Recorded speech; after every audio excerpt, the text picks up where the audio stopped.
Hello, everybody. I'm Giselle Aguiar. My company is AZ Social Media Wiz. I've been doing internet marketing since 1995. And I remember when Google first came out as a powerful global search engine. And now it has many tools to help you market your products and services to potential customers who are searching for what you have to offer. But how do you know if your marketing efforts are working? How do you know where your website visitors are coming from? How do you know how they interact with your website? Most importantly, how do you measure conversions and sales? Conversions are getting people to do what you want them to do, whether sign up for a newsletter list or buy something. Well, that's where Google Analytics come in. As in anything tech, they are constantly updating and improving their platform. And as of July 1st of 2023, that's this summer, the old Google Analytics is going away. And like it or not, if you have a website that you want Google Analytics to track and analyze, you need to transition to Google Analytics 4 or GA4. And I've tried to understand and transition both of my websites, and me having more of a creative mind rather than an analytical or technical mind, I got lost, confused, and frustrated. Hence, I turned to an expert, Willie Campos of Sophisticated Marketing. Willie has been kind enough to offer his expertise and show us how to switch to GA4, which Willie has a Bachelor of Science and Masters of Science degree in marketing from the University of Texas at Dallas, has been working in digital marketing for over 10 years. Throughout his career, he oversaw the management of millions of dollars in advertising spend across a range of industries. He owns Sophisticated Marketing, a marketing agency that specializes in search engine marketing and data analytics. Oh, Will, bless your heart, you're exactly what we need. So take it away.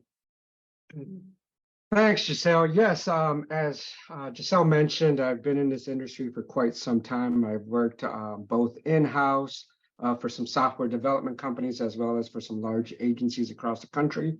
Started my agency back in early 2019, right before COVID hit, actually about a year before COVID hit. And once that happened, everyone was online and business really picked up. Data analytics is even more important than it ever has been. And in the future, it's pretty much the future of digital advertising, digital marketing. So with that, we'll go into the presentation. So as Giselle mentioned, in March of last year, Google made a big announcement, which many of us in the industry saw this coming. We just didn't know that it was going to be here sooner than what they announced, or we just didn't know it was going to be that soon. Google Analytics 4 has been around since I believe right around 2020. In about 2021, they made it what was called the default property. So we knew this change was coming. This is the announcement that Google sent out, as well as you can find it on their website. As of July 1st of this year, what's called Standard Universal Analytics will no longer be collecting any hits or sessions, so there'll be no new data in there. You will be able to use that data for up to 6 months. So by the end of the year, Google is actually removing all of that data. So it's important that you back it up if you need that data, and that you're set up on Google Analytics 4 as soon as possible. So just to kind of recap that, 2022 is when Google made that announcement. As of July 1st, no longer receiving hits and sessions. By the end of the year, you will lose all of that data that's in Universal Analytics. What this means, obviously, users should migrate to GA4 as soon as possible. It is the future of web analytics for many reasons. If you're in digital marketing, you understand what a cookie-less world is going to look like. So that's very important. So what exactly is GA4? So GA4 is a way that we can track web analytics. It helps us measure engagement and traffic across the web, across web pages, across apps. And with GA4, it actually combines all of that data into one platform, where Universal Analytics, you had to kind of separate those properties if you had an iOS app, an Android app, if you have multiple domains, and now all of this is going to be in one platform or one view.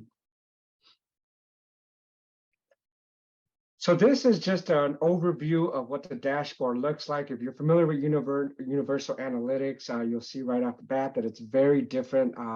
So the interface is different. It's been around since 2020. It is the future of analytics. And it's a little bit different than Universal Analytics because it's using AI, machine learning for data modeling. It's very focused on privacy, especially since third-party data is going away. Big focus on first-party data. And it's built to adapt to that cookie-less future that I mentioned early on.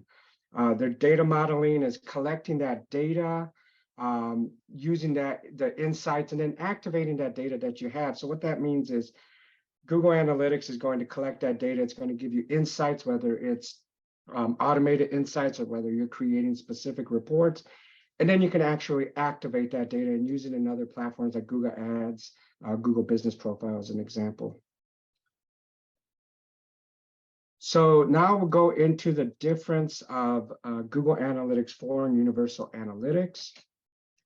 The biggest thing is Universal Analytics used hits and sessions, page views as their big part of as their hits, and Google Analytics 4 is all event based. So even though it was nice to know, and you can still see this data, but even though it was nice to say, hey, maybe we got 1,500 page views in the last 30 days for this particular page, that's not really of much value. It's more of what the user's actually doing on the page.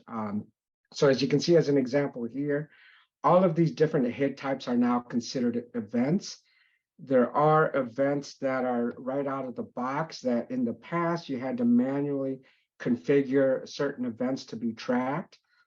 So now, as you can see, for example, first visits are considered events versus just a page view. E-commerce, same thing. So if you have an e-commerce business, you don't have to worry about setting up custom events to track add to carts, begin checkouts, and purchases. All of that is right out of the box. So another big change with Google Analytics, it's combining your websites and your apps into one platform, into one view. Previously, Firebase, which was bought by Google, you had to go in and link that up to Google Analytics, and it was a separate property where you had to see your iOS data, your Android data, and then obviously your website data. All of this is in one property where you can see that for cross-domain, cross-device tracking.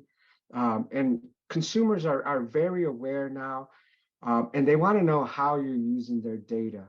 So we'll go into that a little later, but that's one of the things to where everything's going to be in one view, one property, using one script to track everything. Goals are in Universal Analytics. They were considered goals. So if you had a purchase, maybe a form fill, a phone call, an email, anything that was of value to you, you had to create goals. Those are now considered conversions in Google Analytics 4. You don't have the option of or the ability to create multiple views like you do in Google Analytics 4. Now there's one property. There's no views. You can have multiple properties, but I'll go into that as well.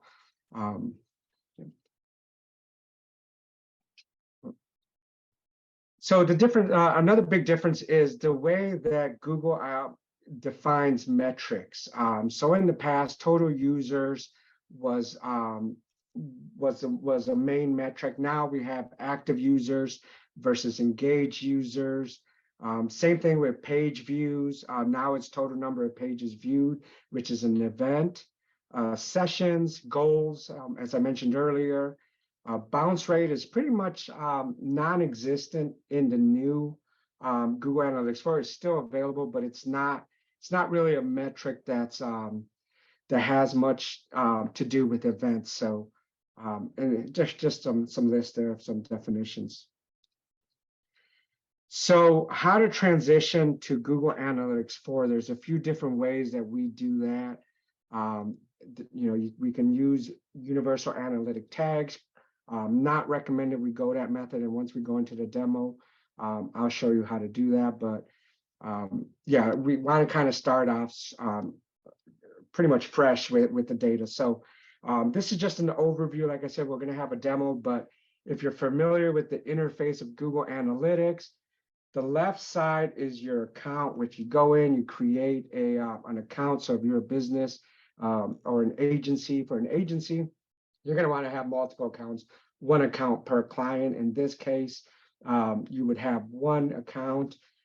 Then you would create properties. As you can see, that's what Google Analytics 4, that's considered a property, which in the past, it was Universal Analytics. Then you would have a property for your app, for your apps, and now it's just one property. And the third column is your views. That's been eliminated, so you're not going to have views, but it's fairly simple, at least for me. And I know that's probably not simple for a lot of people out here, but Google Analytics 4 right now has a setup assistant, so it'll kind of walk you through the steps of setting everything up. It has a checklist of everything you need to set up, which is called a data stream. So you create your data stream, which is your website, your apps, and all of that data will get fed into that particular property. This can be done through Google Tag Manager, direct integrations with CMSs, so like WordPress, Wix, Shopify. All of these CMS or web builders are going to have a direct integration using the measurement ID. Now, there are other methods. You can take what's called the global code and place that directly on your website, just hard code it. Not recommended to really do that unless that's your only option, but also fairly easy to do that as well. You want to turn on your Google Signals. What that does, it allows Google to track particular information from users who are using Google. So it may be demographics like their age, their gender, and all of that you can start to turn on, and you can start seeing that data in Google Analytics. It is required enhanced remarketing and reporting if you want to be able to use those Google signals. So, and then setting up conversions, which in the past were known as events, and then goals, and then adding users. So those are just a quick steps on how to set up Google Analytics 4. So same thing here. This is how it's going to walk you through. There is some advanced setups. If you needed to link it to BigQuery, for example, or if you have other data sources and you want to import that data. So if you have like a payment system that you want to import that data into Google, you can do that as well. Reporting, a lot of standard reports right out of the box. So you have your acquisition reports, your real-time reports, engagement, if you're e-commerce, your monetization reports, and then obviously your user reports, so demographics, technology, like the type of device they're using, the browser, and then there's some custom reports that you can create, as well as insights, which I'll go into that as well. Then we have what's called exploration reports. Exploration reports are reports that you're going to create. So there's a few different types of reports. You can do tables, funnel reports, user lifetime reports.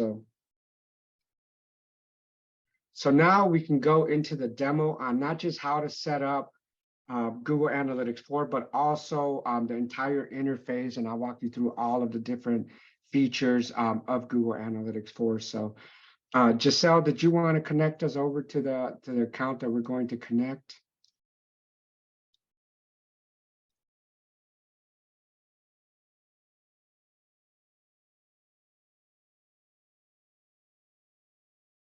Giselle, are you there?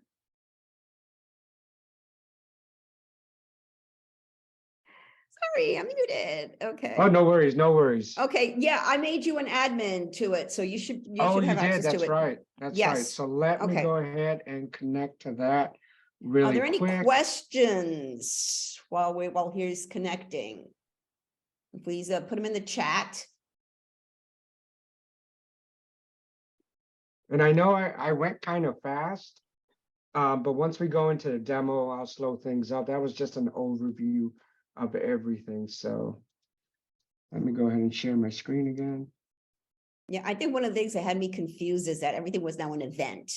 And I'm like, Yeah, everything is I- considered an event now versus a hit or page views. Okay, so let's go into, and I apologize. Can you remind me what the name natural of that? medicine and detox. Okay. And thank you, Melissa, for allowing us to use your account as a demo.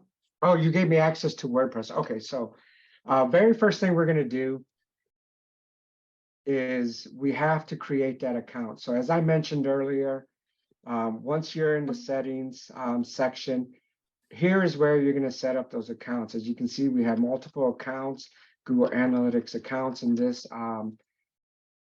So that was, and I apologize, can you put in the link to that client site Sure, it's in the wait, chat? oops, hold on.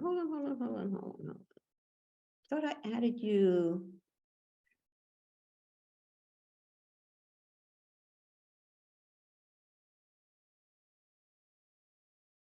There it is. Thought I added you to the analytics.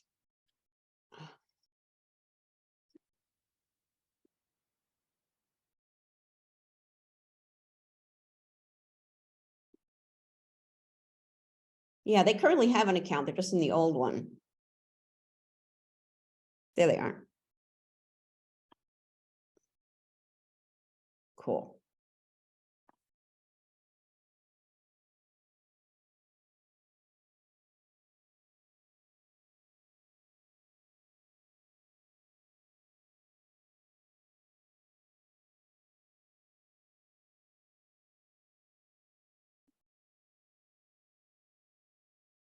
Can't hear you. Oh, I apologize. So what I was saying is, in an instance where it's a brand new account, you would just go to create an account. You would name it. In this case, you would always want to name it your business name. If you want to opt into sharing your data with Google's team, you can do that. And then it'll kind of walk you through the steps of setting up your first property and giving you information or giving them information about your business. But in this case, there's already a Google Analytics account. As you can see here, this is the Universal Analytics account. We're going to go to create a property, right? So when we go in and create that property, we would name it, same thing, the property name, which is natural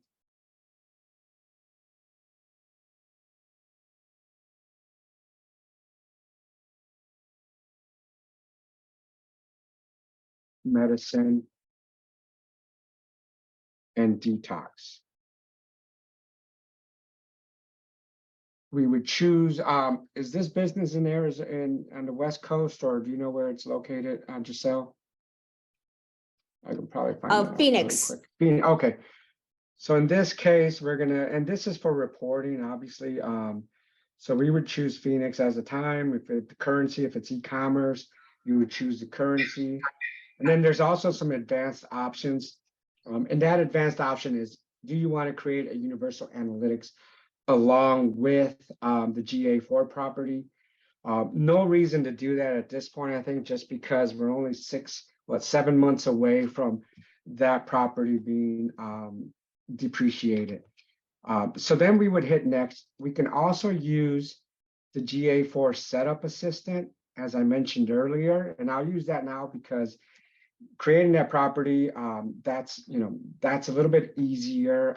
This GA4 setup assistant is meant to be easier, but it goes through a lot of steps. So I'll walk through that right now. So we would hit get started.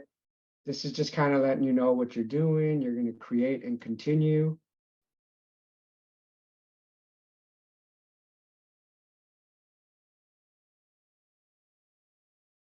So if the client has a tag on, or if you have a tag on your website, and I'll explain what that means in a little bit, you can choose that particular tag, right? These are all the different tags we have.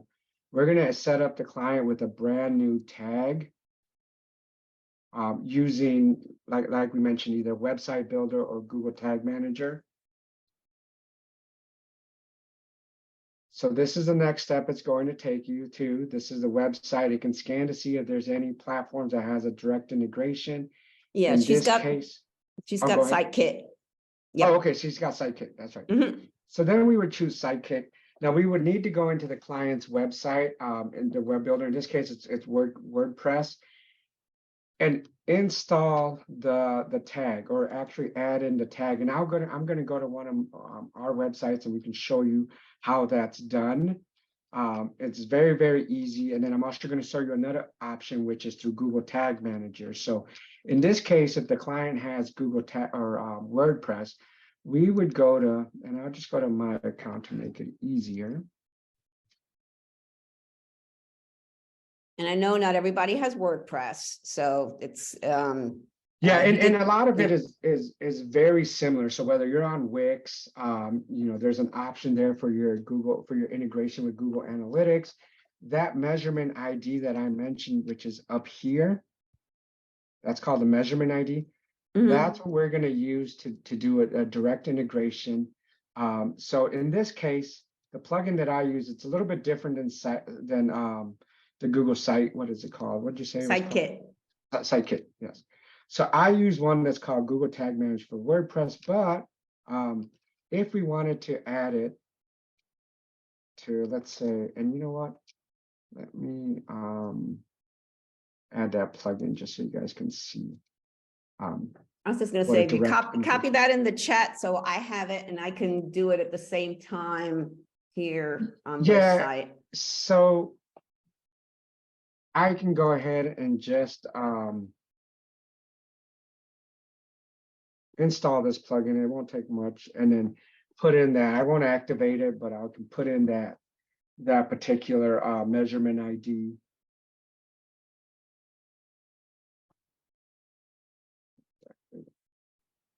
So what Sitekit is, it's just a plugin made by Google that allows you to integrate all of your Google platforms with WordPress. So if I went down to Sitekit and I went to settings, where let's see, I haven't used Sitekit, so here it is.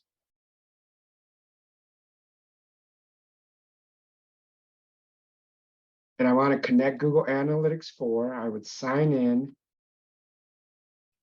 with my Google account.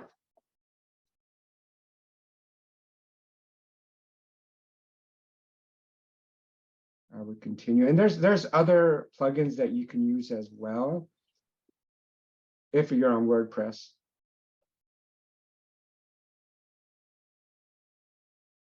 All right, let's see why it's not accepting my login.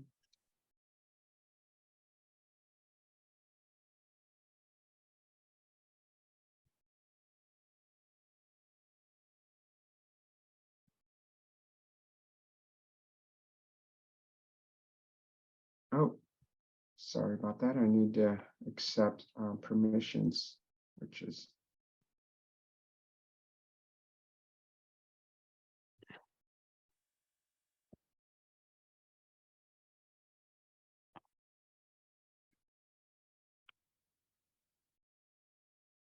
interesting. So for some reason, it's not letting me set up Sidekick, which is fine.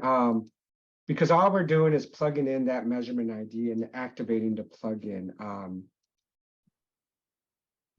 Okay, Okay. actually, I'm on her thing now and I see it connected to your, yeah, I see it connected to yours. Okay, so it's connected on hers. I don't think I have access to her WordPress site, which is fine though. I'm going to show you another way because I think a more recommended way isn't a direct integration. And the reason I say that is because with Google Tag Manager, if there's custom conversions that you want to create, you're going to have to do that through Google Tag Manager. If you're adding additional tracking scripts, whether it's Facebook, LinkedIn, TikTok, HubSpot, anything else, instead of having multiple plugins or having, and some of these other web builders that don't have direct integrations, you're going to want to do that through what's called Google Tag Manager. And that's just the recommended method of doing that. If you have WordPress, you're still going to want to download a plugin. In this particular case, let's go to, I downloaded what was called Google Tag Manager for WordPress. And what that is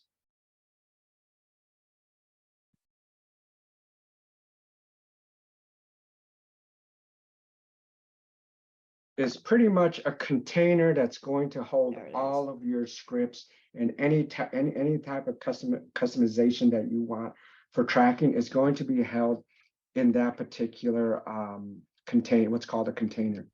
So very, very easy for Google Tag Manager. You would go in, you say you want to create an account.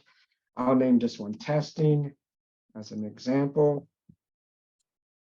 It's located in the United States. Currently, it's just for my web and not for iOS or anything. And then I would put in the website testing.com as an example.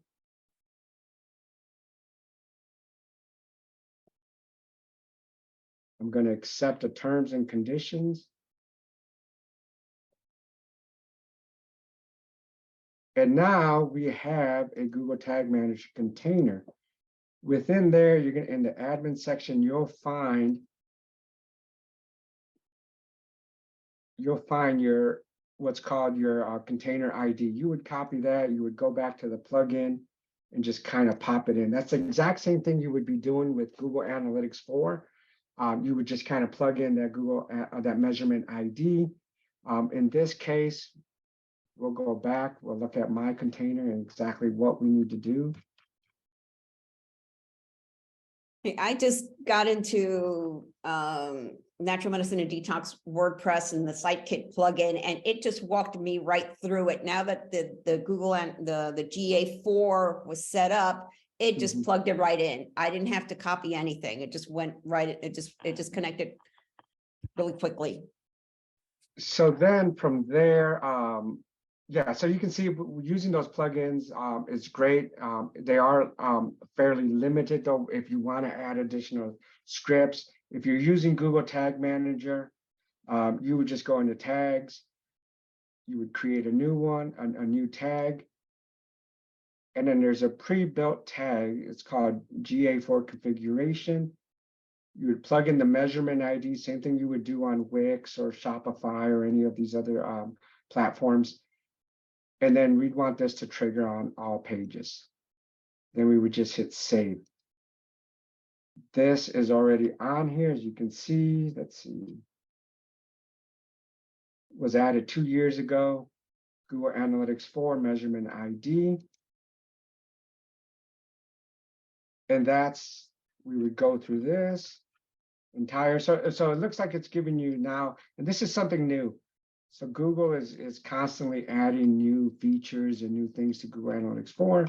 So it's kind of going through the entire process for you. Once you hit done, you are done there. The property ID is here. If we go into the correct property, which you can see is GA4, this will be going away in by the end of this year.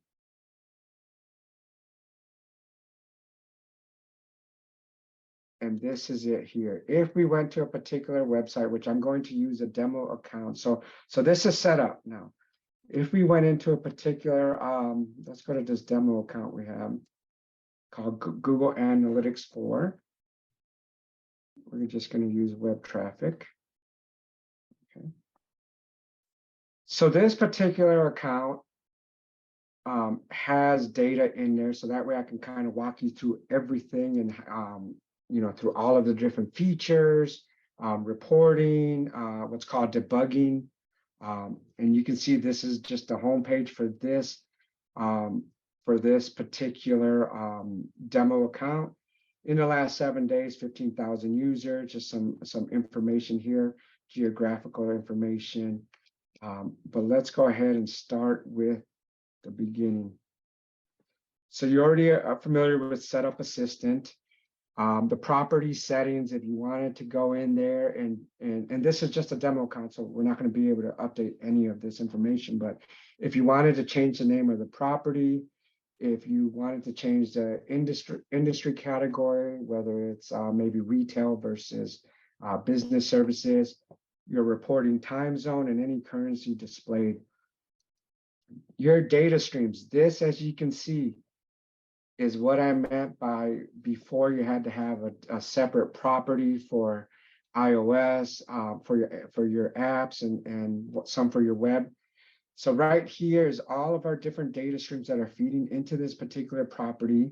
We have the website, we have the Android app, and then we have an iOS app, all receiving data or bringing in data into this property. This is the measurement ID that was implemented, whether it was hard-coded onto the site or through a direct integration or through Google Tag Manager.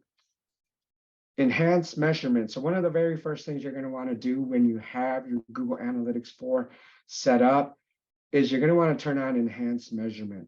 That's going to give you all of the out-of-the-box tracking. So your page views, which are your events, your scrolls. Let's see, it's not going to let me, so I'm going to go to mine since we're limited on some of these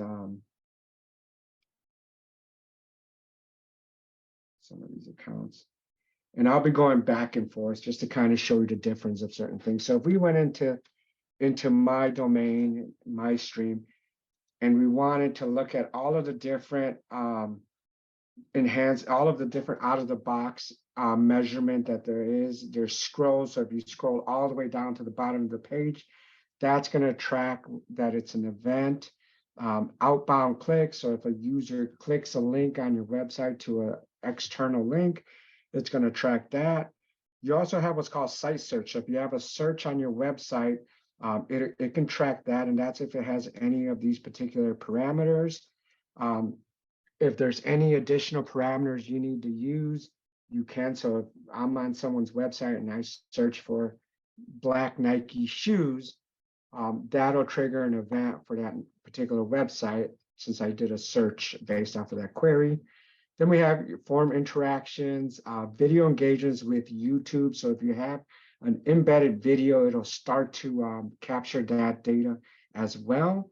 If you're using a different video player, then you have to create custom event tracking for that.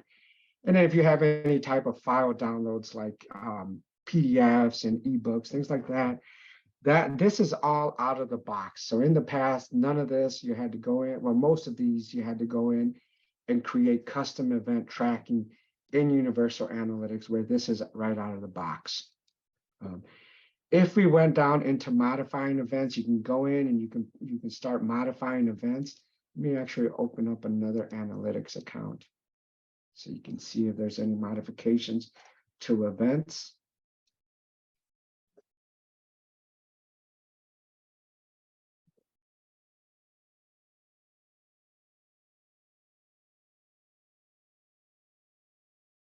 All right. Data streams.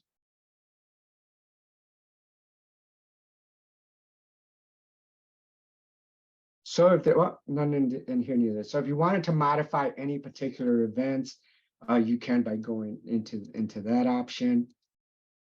If you wanted to create custom events, you can also create custom events. As you can see, we created some custom events for our account, any contact forms, phone calls, email in clicks, forms in Spanish. So a lot of different things that you can create. And then here's your protocol APIs. We're not using any. You can configure your tag settings. Look at any history and any changes made. And I don't think this account is going to let me look at anything. Oh, they do. If you want to configure your domain, so if you have multiple domains, you can add multiple domains. If you want to exclude internal traffic, which we recommend, you would just click show more. You would go down to find internal traffic. You would plug in, and I'll show you on mine. So you would go in and you would plug in your IP address or any IP addresses that you want to exclude from your traffic, and that's just for like your reporting. If there's any cookie settings that you need to override, you can do all of that from here. You can look at a history of any changes made, and then who has access to that. So that is that section. No connected sites, so you can use, which we don't recommend it, you can use universal analytics tags, but since that's going away, we just don't recommend that because it may create problems down the road. And then just instructions on how to set up the tag once again. So I'm going to go kind of write down this entire list, and then we'll go into the interface and reporting. So when we look at events, Google automatically is going to show you events. As you can see in this demo account, there's events for first open, in-app purchase, just a lot of different things, level fail for most likely for their app. And this is not going to give me the option, but if we went to my account as an example, you can turn those events on into conversions. So if I saw some of these, let's just say first visit, if I wanted to track a user's first visit to the website, we can mark that as a conversion just by turning this toggle on. Then it would appear here in the conversion columns or in the conversion section to all of your different conversions. So this is the demos account, all of the different conversions that are being tracked. Add to cart, app updates, first opens, level complete, purchases, which if we went to the e-commerce site, we'll start to see purchases as long as they have it set up as a conversion. So purchase right here, 1,200 purchases in the last 28 days. Whoops. Sorry about that. I clicked on something.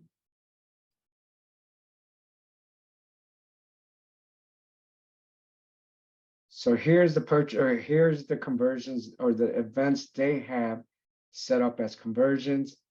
In all of your views, you're going to be able to go in up here on the right-hand side and update the date range. If you wanted a custom, maybe just wanted to look at the last 3 days, then you can change that here. If you wanted to compare, you can compare data. So these are your conversions that are being tracked, which in the past were considered goals. If you wanted to go in and create particular audiences, there are some audiences that are automatically created in the accounts. In this case, they have 25 different 25 different audiences. These audiences could be used for reporting, they could be used for targeting. So in this case, all users is just standard out of the box. So it's going to track an audience of all your users. This most likely add to cart, well, purchases, same thing, but add to cart most likely was a custom one that they created. I keep clicking too fast. So these are different audiences. So if you wanted to target perhaps people who purchased made a purchase from Canada, then you start to create these audience lists that you can target or create or look at particular data specifically for those users. So this is where your audiences live. You can create custom definitions if you want. And by this, these are parameters. And you can see there's payment types. So if you want to start keeping track of what type of payment your users are using, whether it's, you know, whatever type of payments, you know, you use. And then we have your data settings. So this is an important section here. This is where you turn on your Google Signals, which is already turned on. And we'll go to my account for this. So in data collection, Google Signals have been turned on. That is Google gathering additional information from Google users that are signed into their Google products, whether it be YouTube, Gmail, and it starts to collect that data. You are able to decide if there's particular regions of the world you don't want to track. For example, let's say you don't want to track data collection or personalized data from Japan, then you can turn these off. In this case, we have all of them turned on. Same thing here, granular location device data collection. Do you want to create, what was that? Willie, I got a question here. So what Yes. if you're a very local business, like Natural Medicine and Detox is basically the Phoenix Valley. Mhm. So we don't want to track people from, I mean, somebody may drive here from California, but so outside of the US, let's say. So it's an easy way to just put Yeah, the US. so this is just so this is data collection, and we recommend to keep everything on, and I'll explain why. Because even though you may be targeting, let's just say, the Phoenix metro area, you can still do that, and you can still look at data for, when we go into reporting, you'll still be able to see all of your data for Phoenix, or all of your data for Arizona, or all of your data for, California and Arizona, or all of your data for the entire United States. But this is collecting data also from any users that come to your website that may live in other parts of the country. So for whatever reason that can be, but you do have that option of turning everything off when it comes to that, and just leaving United States off. If you're in the United States, if you're in somewhere like Mexico or Denmark, and you just want traffic or information or data, or you actually just want to collect the data from those users, then yeah, and you're still going to collect data. You're just not going to collect granular data, and you're not going to collect device data and more of that granular, the Google signals. So which is why we kind of recommend to keep that on, because maybe you're getting a good amount of traffic, but you start to realize that you're getting a lot of traffic from people outside of your targeted area. Mhm. Then you can make decisions based off of that information there, for whatever reason. Here's advanced settings, same exact thing. Gives you the option of turning off certain countries. And then if none of this was turned on and I'm turning it on, you do have to acknowledge that you're letting users know on your website that you're collecting data. So that's something that, for example, GDPR, and then in Europe, there's their standards. Most likely what's going on in California and some other couple states, it's going to happen throughout the entire country, where a user is going to have to consent that we are tracking them and that their data is going to be used for targeting. So then we have what's called data retention. So out of the box, this is going to be set to 2 months. We want to set this to 14 months, just because what data retention is how far back for our retention reports does Google want to use your data. This does not affect your standard report. So if it's still at 2 months and I want to look at year-over-year reports, I want to look at the last 6 months, it doesn't affect this. It's just for your retention data reports. But we always like to turn it on to 14 months. And you know what, I should probably be going into the natural account. I apologize. Let me open up another one.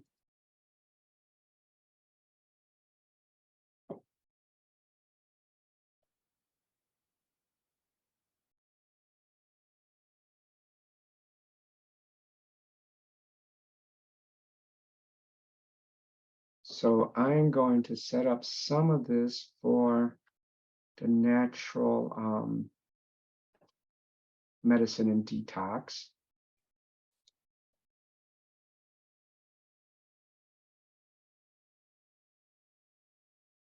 While we're kind of going through the demo. So data retention, we turn on to 14 months. We want to turn on Google Signals. We'll activate that. As you can see, that's exactly how it looked. If we ever want to turn it off, we just toggle it off. These by default are going to be turned on. We recommend you leave those, but if you needed to, you can always turn them off and just leave United States. Or if you wanted to just data on a particular state, you can do that as well. But like I said, it doesn't hurt to have that data. You'll still be able to report on certain cities and certain geographical regions. Advanced settings for ad personalization, we're going to leave on. And then we do want to acknowledge that. Data filters. This is important as well.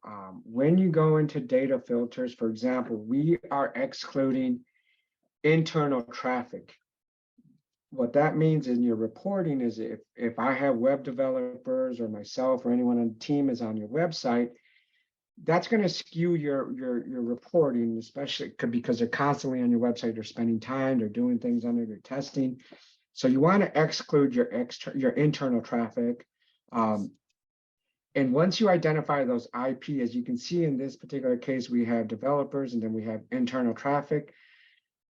Google is going to have everything set to testing. If we went to this new account, we don't have any active IP, but it's testing that data and it stays in testing for a while, right? You can override that by going in and saying, whoops, going in and changing that to active. So you can set that active. So right now it's just kind of testing the data.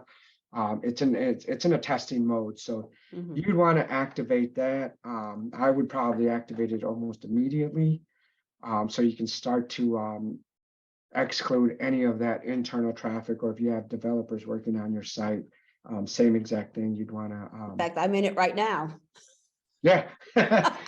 So very important to do that from the beginning. Next, data import. If you, like I mentioned, if you're importing any data, maybe you have, like in this case, member data, then you can import all of that into Google Analytics and use that data and kind of blend them together, which leads right into reporting identity. This also, when Google identifies users, it's going to use it based off of Google signals, device ID, and user ID, which is what your observation is, or your observed. If you want to use what's called model data, which we can do, is we recommend that you turn that on, because now it's going to use modeling. So that's not just going to use the user ID, and that's a user ID if the customer if you have a login on your website, or somehow you're pushing a unique user ID to that particular user. All of Google signals, device ID, so if they're on a particular device, but then you have your modeling. So that's going to use other identifiers to track that user and blend that data together. So if a user is using one device and then they log into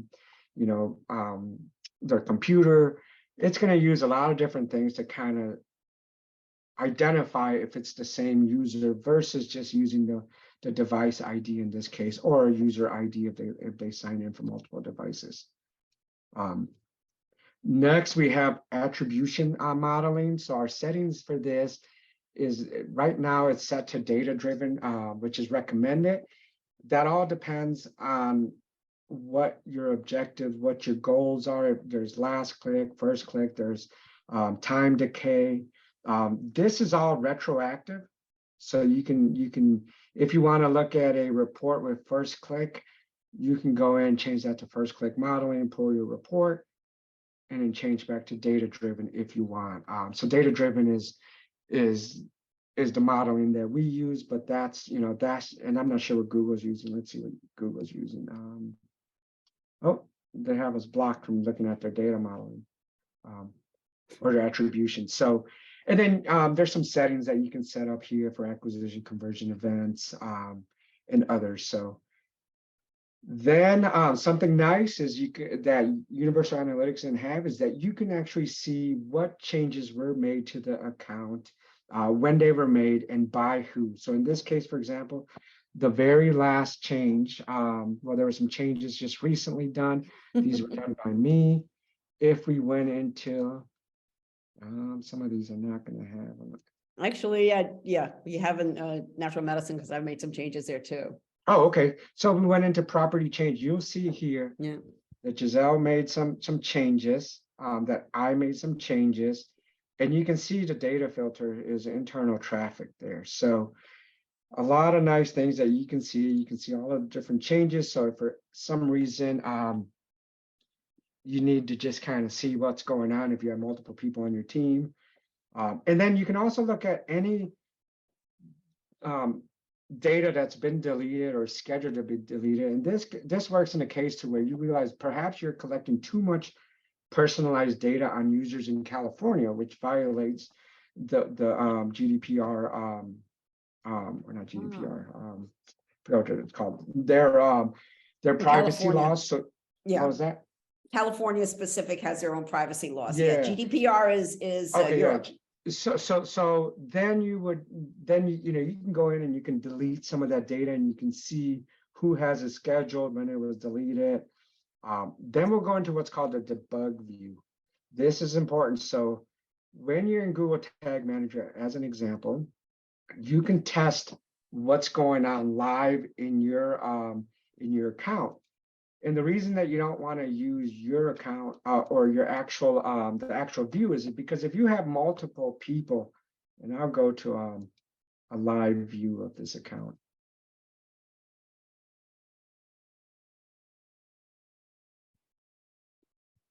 Oops.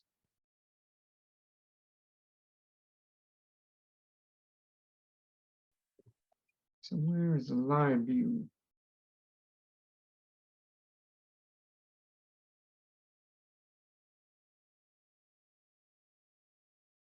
Sorry, looks like there's a delay in my clicks.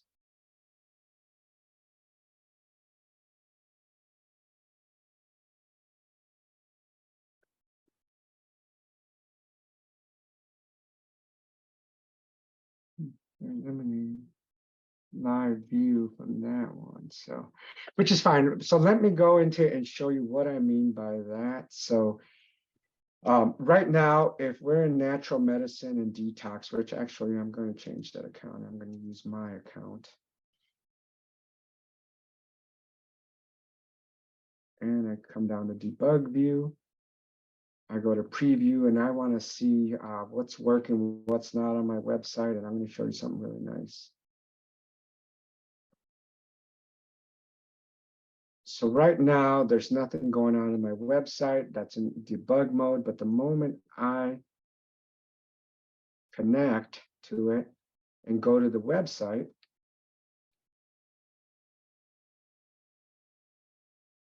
not sure. Are you guys able to see what popped up on my screen? Okay, perfect.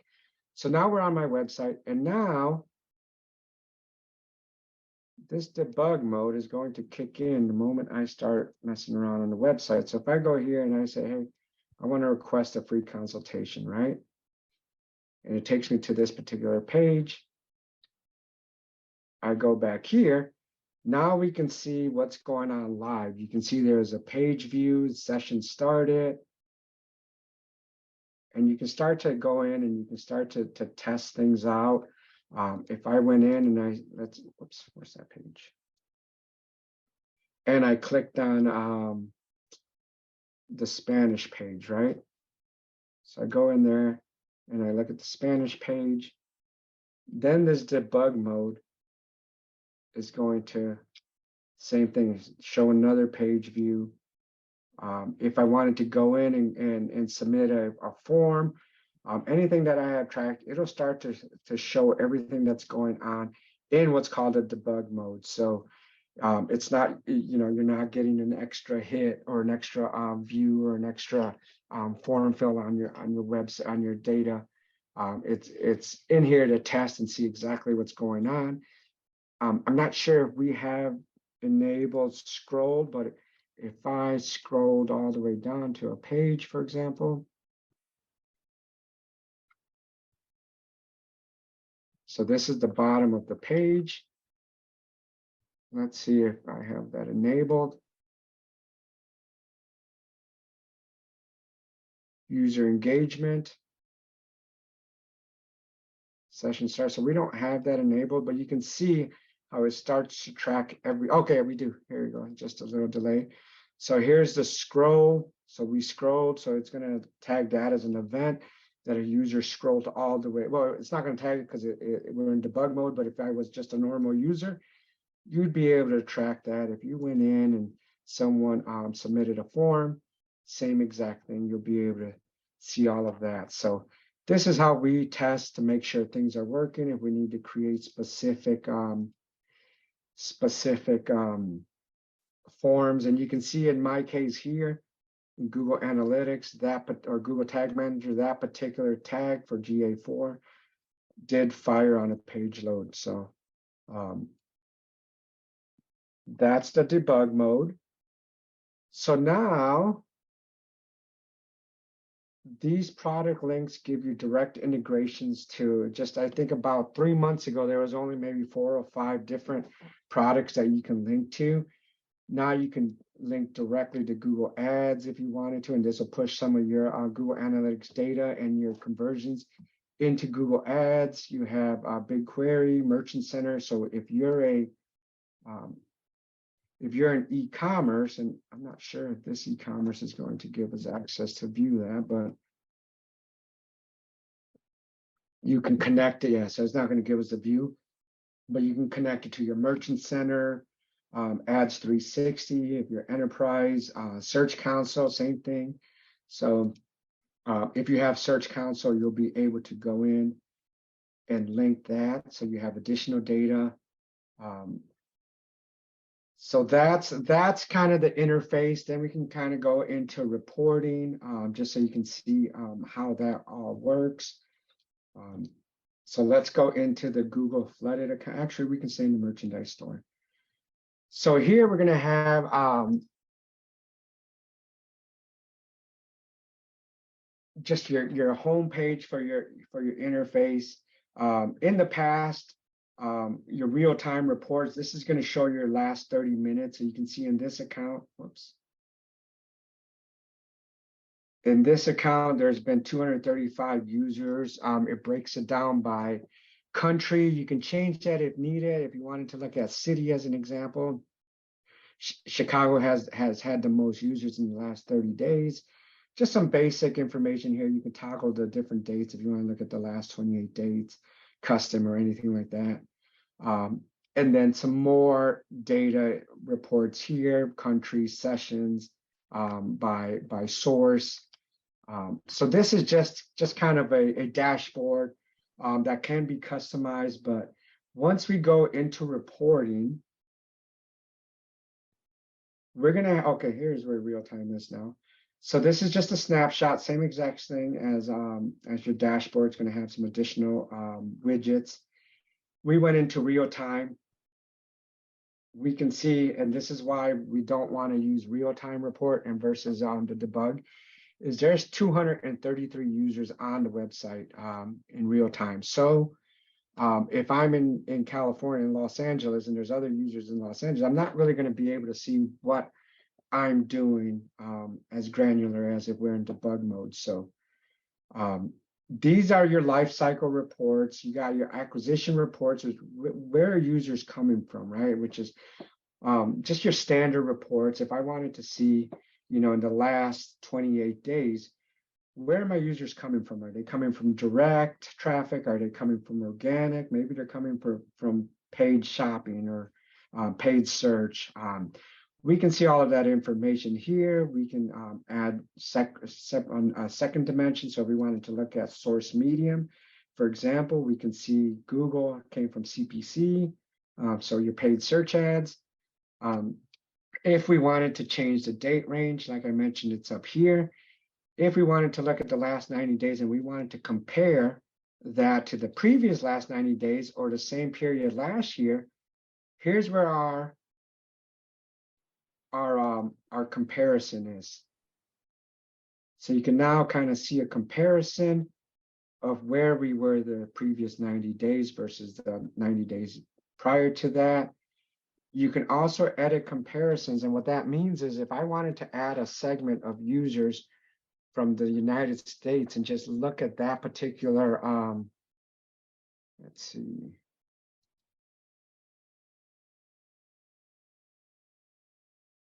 So it's not going to let me use it in this one. It should. Let's type in city. Okay, it does. So if we wanted to look at users, oh, but I can't apply it on this demo account. What will happen is it's now going to show us data just for users in the United States as an example. And you can start creating different segments and comparisons if you want to compare new users versus regular users. If you want to compare maybe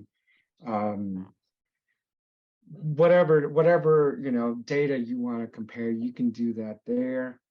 So we have all of the different acquisition reports, traffic acquisition as well. So you can go in here and you can kind of see the different users and comparison. Let me turn that comparison off.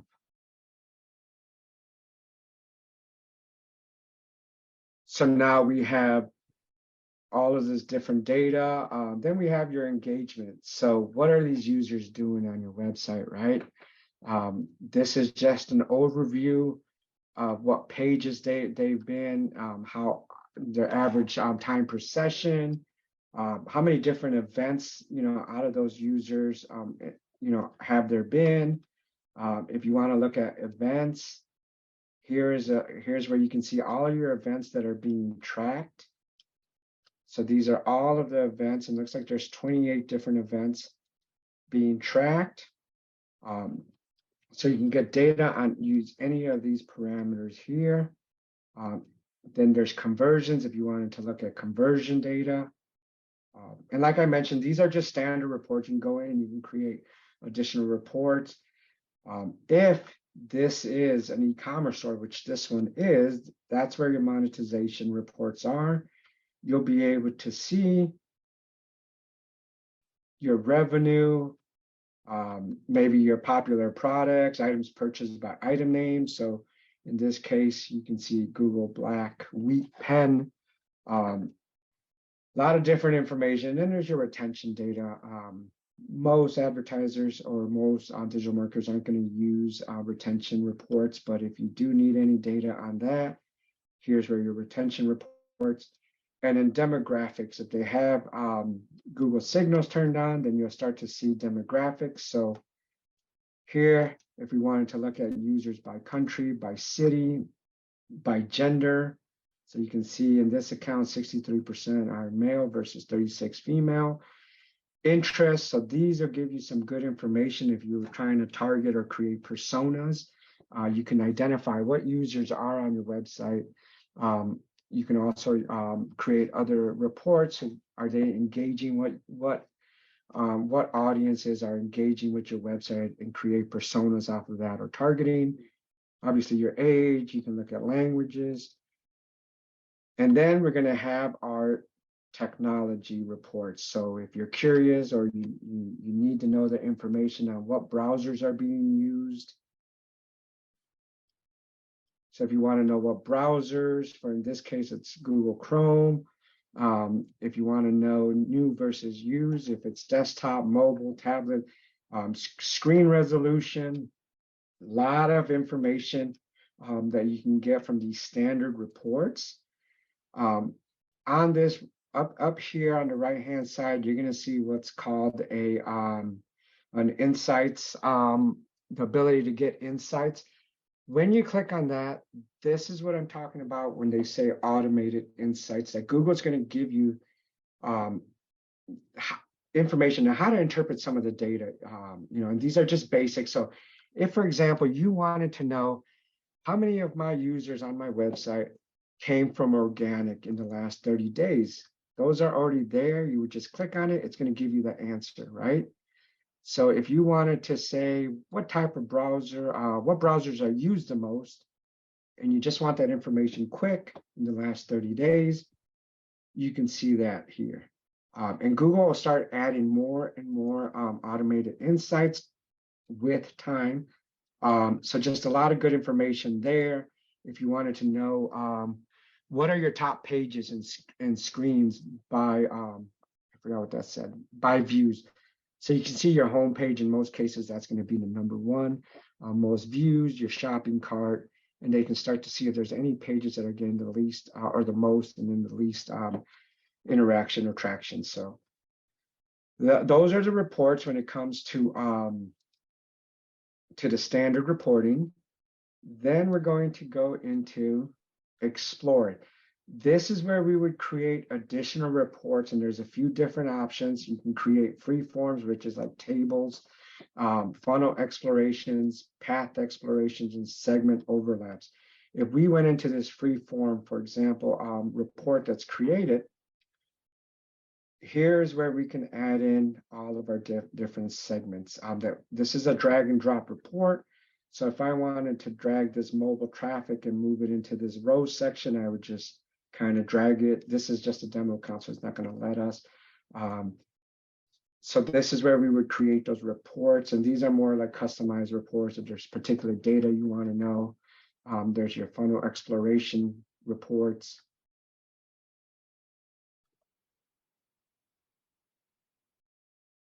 For the moment data, so you can kind of see, your first opens up into your purchase or abandonments, and create segments if you want based off of these as well. So a lot of different reporting. This next one is your advertising. If you are doing any advertising or you have Google signals turned on, you'll be able to see that as well, conversions directly, which is normally when it comes to advertising, what the main conversions are going to be, either purchases or lead generation. So you can see just a quick overview. You have your conversion path, so you can see what's leading to conversions. So it's normally not just one hit, it's organic plus 3 other things. It's organic and paid.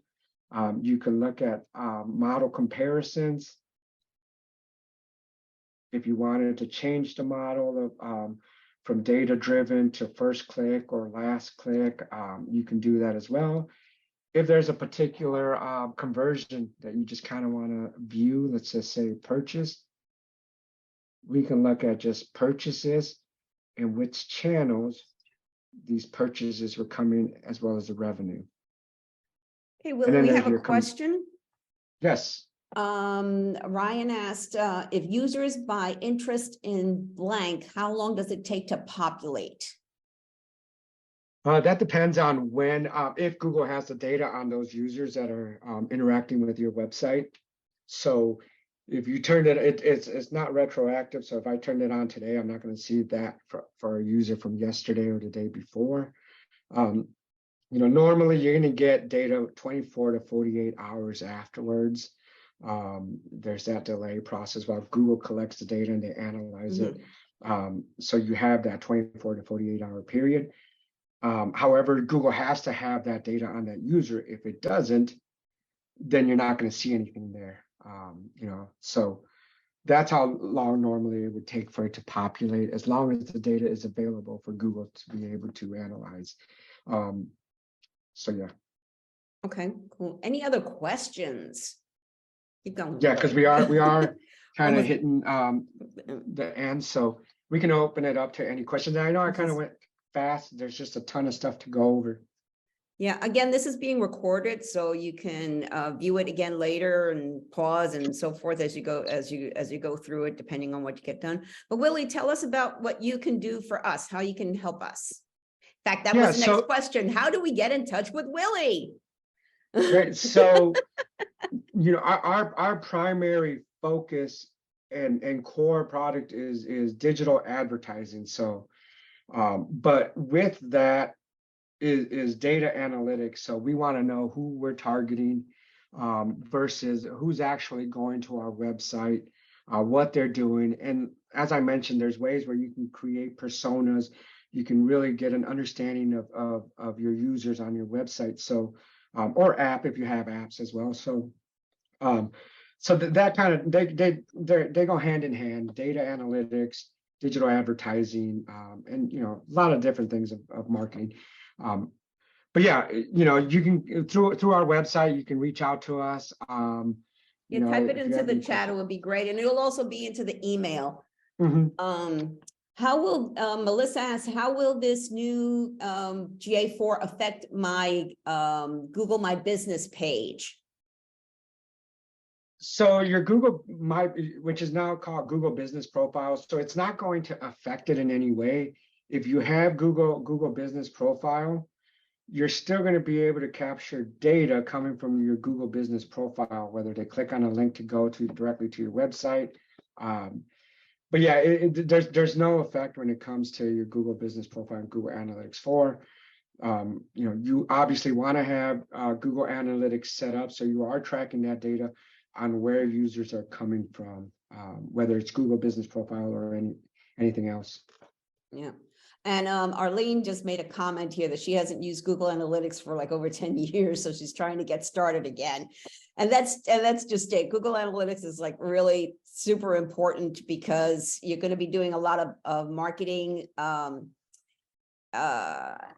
efforts, and you want to know where your people are coming from. You know, if you're posting stuff to Facebook or Twitter or Instagram or LinkedIn, wherever you're posting stuff, you want to know, okay. And in fact, I remember when I first started my business, I thought I was going to get more people from Facebook. I was posting, you know, the same thing everywhere. And I realized that most of my people were coming from LinkedIn. So I had to go into LinkedIn and update my profile and start using it more. Okay, Willie put his email into the chat, and yeah, and so competition, yeah, so in fact there's a lot of things to get ahead of the competition to see. In fact, I just saw some data in Natural Medicine and Detox's the Search Console about what are the main search items, and we'll go over that later, but it's interesting, and this is because it's important to know that. So which are the main the most search terms that come up in Google search? When you look at your analytics, you're going to see the search engines come up first. So if you've had 1,000 people visit your website, about 600 of them or more than that is going to be from the search engines, and the rest are going to be divided down from direct, somebody that had your website address and just typed it in directly, or they came from a referral source that they saw it on somebody else's website and they clicked over to yours, or that they saw it in social media. You know, so there's different ways that they can come in. Sometimes they'll come in from an email that you sent. So you're going to see the email as the source page, but that also tells you what's working and what's not working. So so that's when you need to take a look at this and see, okay, oh wow, these are so this is what they're searching for. So I want to focus on that. If these are the main searches are one of the services that I offer, then this is what I want to focus on to get people in the door with these phrases, because that's their main thing they're searching for. So so this really helps you. So yeah, I recommend, you know, setting your marketing goals from month to month. Melissa says, so Tag Manager can also track people coming from social media accounts. Yes. Yeah. Oh yeah, it does. Absolutely. Absolutely. In fact, that was one of the ideas I just had to make sure that, because since we have a brand new website for Natural Medicine and Detox. So we want to make sure that Google indexes all of the pages, because we've got like 50 pages in there. So one of the strategies would be to go share each page, you know, through one of the, we're using Sendable to get out, to get those links out into the social media, because those are backlinks that help out. Shelly says, thank you, Willie and Giselle. So much great information. I've tried to do the switch over multiple times and failed. So I'm looking forward to the recording so I can go step by step through the process. Carletta says, thank you for your detailed presentation on this important subject matter. Very appreciated. Thank you all. Okay, so again, I'll have Willie's information in the email I'm sending out with the recording, and you know, so then you can you can check it out, and of course, you know, ask Willie to. I'm sure he'd be more than happy to help you with your paid advertising. That also is, for me personally, it's complicated to set up, and you think you got it right, and then you realize that you don't. And so it's one of those things that I'd rather have an expert do it. It's so much worth it to hire somebody who knows what they're doing to do this stuff. So if you're going to do paid advertising, that's what Willie's expertise is in. So I highly recommend his services in that. So, and I focus on organic or non-paid marketing online. So that's how we differ in what we do. But again, thank you very much for joining us today. Thank you, Willie, for your expertise. And next month, I'm going to be doing my webinar. I'm going to be doing only one a month, at least for now, unless something else comes up that I want to do. So next month we are doing competition. So if it's already the event's already set up, so you can go register for that. I'll have that registration also in the email that I sent out later. So again, thank you everyone for joining us, and we will see you around. Thanks again, Willie. Bye-bye. Bye, everyone. It's great to be on. Thank you for watching. If this video helped you, please like it and subscribe to her channel. Then, click on over to the AZ Social Media Wiz website to download the free Define Your Target Market Workbook, or schedule a free 15-minute phone consultation and review of your marketing efforts.